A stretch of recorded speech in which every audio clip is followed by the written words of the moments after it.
Hello mga kabayan, welcome. Tama na ang pag-scroll sa YouTube. I-type na ang Nurse ng Bayan para sa mga health tips and advice. Kumusta mga bes? Welcome back sa channel. Miss ko na kayo. Ngayong araw, pag-uusapan natin ang isang napakalagang paksa na maaaring makapagsalba ng buhay. Ang mga unang simptomas ng cancer na kadalasan hindi pinapansin ng maraming Pilipino.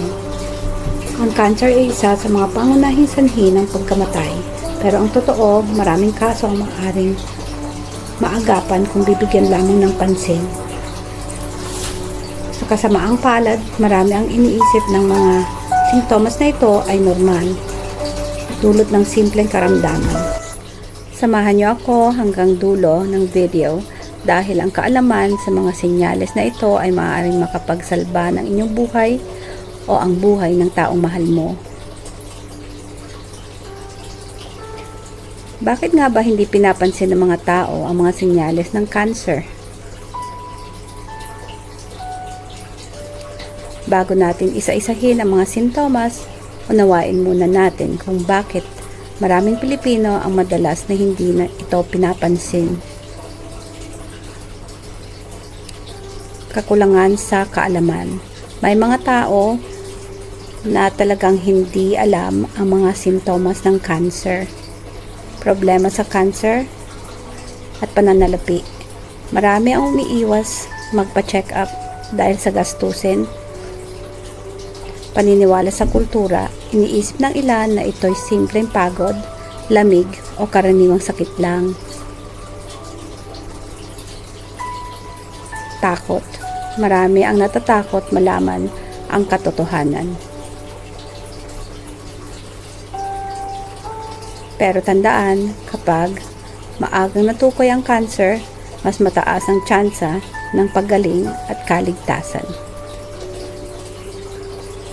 Mga karaniwang simptomas ng cancer na madalas binabaliwala. Narito ang mga pangunahing simptomas ng cancer na madalas binabaliwala. Hindi maipaliwanag na pagbaba ng timbang. Ang pagbabawas ng timbang ng hindi nagdedieta o nag-eehersisyo ay maaaring mukhang maganda pero posibleng senyales ito ng cancer lalo na sa tiyan, pancreas o baga.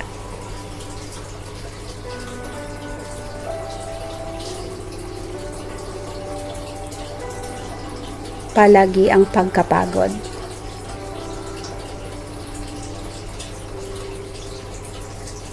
Kung palagi kang pagod kahit sapat ang pahinga, maaaring may seryosong laban na pinagdaraanan ang iyong katawan. Matagal na ubo o pagkapaos. Ang ubo na hindi nawawala, lalo na kung lumalala o may kasamang dugo, na maaaring senyales ng cancer sa baga o lalamunan.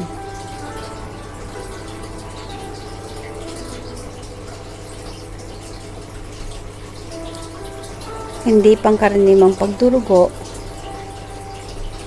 o paglabas ng likido. Ang dugo sa dumi, ihi, o pag-ubo ng dugo ay hindi dapat baliwalain kailanman. Pero sa mga kababaihan, ang hindi pangkaraniwang pagdurugo mula sa ari ay dapat ipasuri kaagad sa doktor. Pagbabago sa balat.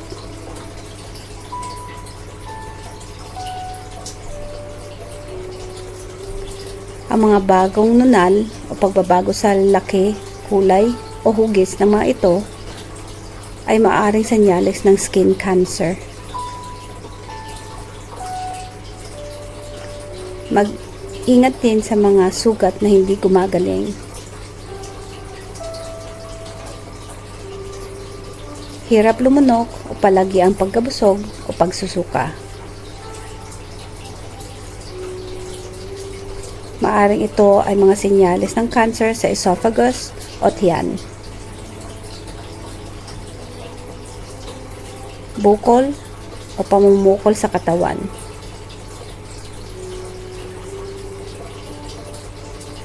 Ang bukol sa dibdib, leeg, kilikili o kahit saang bahagi ng katawan ay hindi dapat baliwalain.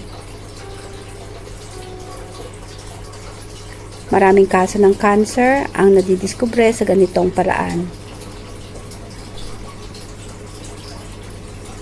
Hindi maipaliwanag na pananakit ng katawan.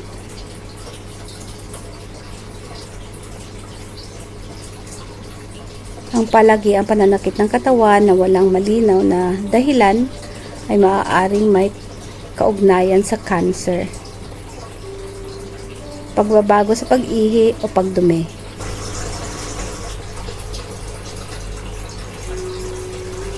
Ang madalasan na pag-ihi, pagtatae o matinding konstipasyon na tumatagal ng ilang linggo ay maaaring senyales ng cancer sa colon, pantog o prostate.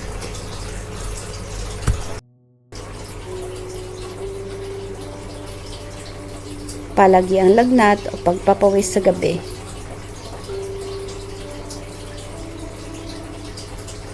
Kung patuloy itong nangyayari kahit walang impeksyon, maaaring senyales ito ng cancer sa dugo gaya ng leukemia o lymphoma.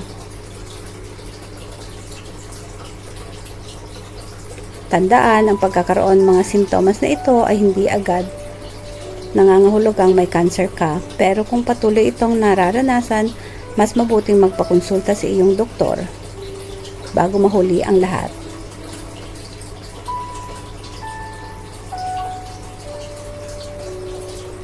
Bakit mahalaga ang maagang pagtutuklas ng cancer? Maraming Pilipino ang nagpapatingin sa doktor kapag lumala na ang cancer. Pero kung maagapan, kadalasan ay may simple, mas abot kaya at mas epektibong gamutan.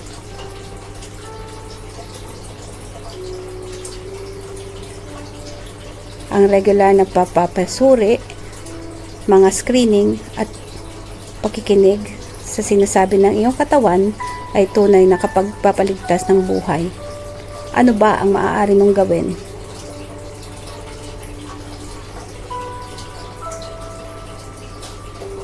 Narito ang mga mabilis na hakbang na maaari mong gawin. Huwag baliwalain ang mga hindi pangkaraniwang pagbabago sa iyong katawan. Magpa-check up ng regular, lalo na kung may kasaysayan ng cancer sa pamilya. Mamuhay ng malusog, iwasan ang paninigarilyo, kumain ng maraming prutas at gulay, at mag-ehersisyo. Pinakamahalaga sa lahat, huwag matakot humingi ng tulong medikal.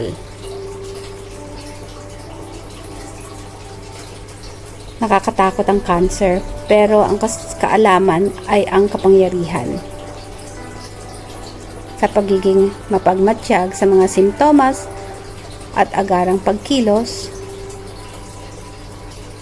may pagtatanggol mo ang iyong sarili sa cancer at pati ang mahal mo sa buhay. Kung nakatulong sa iyo ang video na ito, huwag kalimutang i-like, i-share at mag-subscribe para sa mas marami pang videos tungkol sa kalusugan at kaalaman.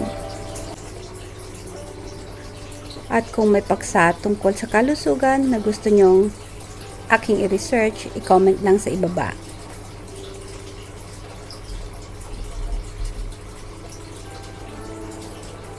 Mag-ingat kayo, manatiling malusog, at magkita-kita ulit tayo sa susunod na video. Salamat mga kabayan, till next time!